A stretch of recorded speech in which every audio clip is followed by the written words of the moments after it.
Hi, Steve Gamache with the Chef Knives to Go quick look product video on the Masakage Shimo Bunka 165mm knife. This line of knives has a core steel of Shirogami or white number 2 and a heat treat rating of about 62 to 63 Rockwell. The construction of this, notice the last second mistake there, but it has a Damascus reactive cladding over the top of that white number 2 core. And these lines of knives are made by a different blacksmith than the rest of the Masakage lines, and this younger blacksmith has created a special hammer that gives you this interesting pattern in the Damascus finish. And it's really a beautiful, interesting finish on this, but it is a completely reactive blade, so keep that in mind.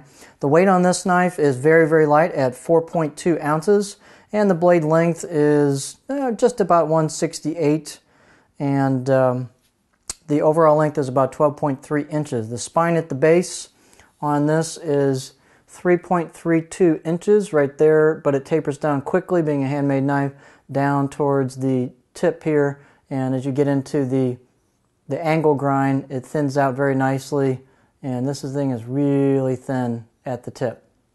The blade height at the base is just about 47 millimeters here at the heel, and the handle type on this line is an octagonal, just magnolia wood with a black packawood ferrule on it. A very nice fit and finish, of course, on the handle and also on the curved choil neck area as well as the spine. So these knives have excellent fit and finish.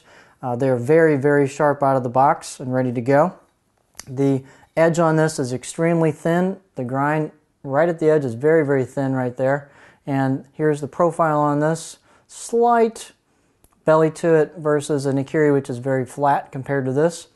This knife, if you're comparing the two, which some people do, the Shimo versus the Yuki, these knives are almost identical, at least my samples in geometry, size, weight, everything. So they're just about identical. The main difference is going to be this has a reactive cladding versus the Yuki has a stainless steel cladding, and this has a bit different handle, but other than that, they're extremely similar knives, so kind of depends on what you're looking for. They're both very thin behind the edge, so they should be very good performers.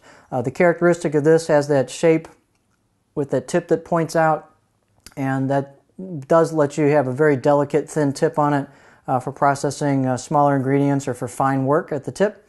And just a beautifully done smaller knife. It balances just about right here where your pinch grip would be. It just feels like a little light food saber. It's just, it's really cool, interesting knife. So there you have the Masakage Shimo Bunka 165mm.